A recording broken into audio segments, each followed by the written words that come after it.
some point, I don't know if you said it or if I did, but we thought, what about murals?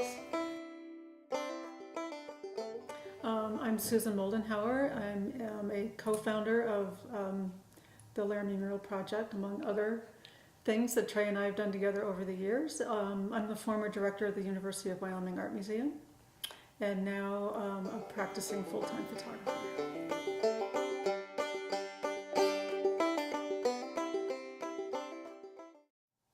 And I'm Trey Sherwoods. I'm the executive director here for Laramie Main Street.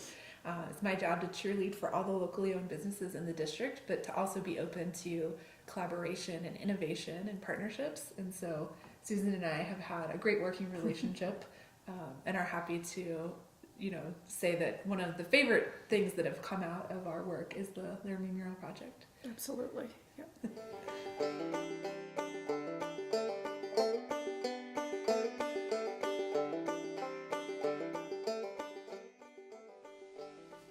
In about 2006 at the Art Museum, we learned that the museum was going to have to close its galleries for about 6 months. It turned out to be a year.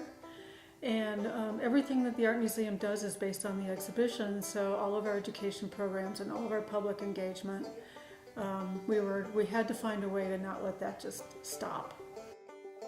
There had been a lot of talk about public art on campus or public art in Laramie, but nobody really knew how to do it, and I thought, well, I can do that.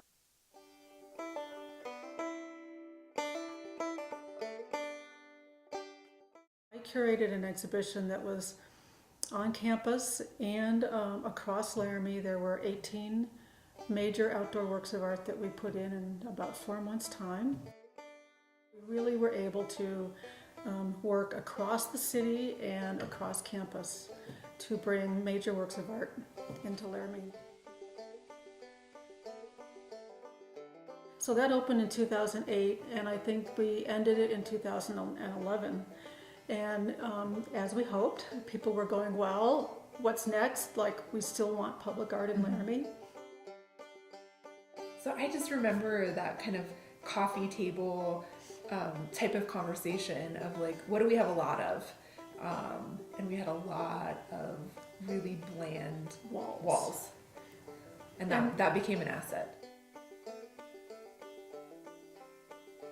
That underground conversation, the grassroots level of the artist coming up and saying like, hey, I've been doing some spray painting, not necessarily legally. I would like to have an outlet to plug in and do it in a recognized way.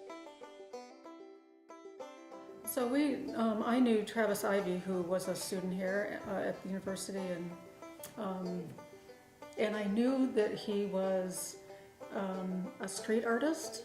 And I also knew that there were other artists in Laramie that were tagging buildings, and that's where our core group of 6 or 8 mural artists came from. 2011 was our first piece, and we've averaged 2 to 3 murals every summer. Obviously, in Wyoming, we can only paint when it's warm. So we kind of have a painting season and a planning season. Right. And it's always, again, been about what do the artists see? What do they want to celebrate about our community? What kind of stories do they want to tell about place?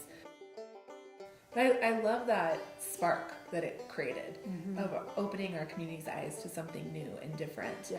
That we value artists the same way we do our architect, our engineer, our plumber. They get paid, right? Yep. And so moving away from artists do stuff for free. Like, we've really tried to elevate the conversation about how do we create an economy and an environment that artists can tell the story of place and make a living from doing that. Exactly. Yeah. Which kind of intersects with where we're at recently in receiving the National Endowment for the Arts grant.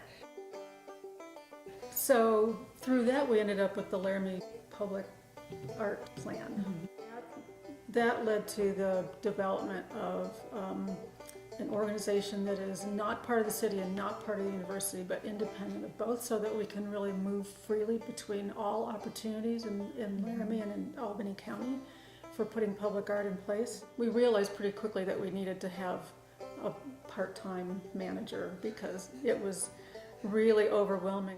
And we really needed to have somebody whose job it was to wake up every day and think about how am I going to help implement the Laramie Public Art Plan in this community. And that's where Meg comes in.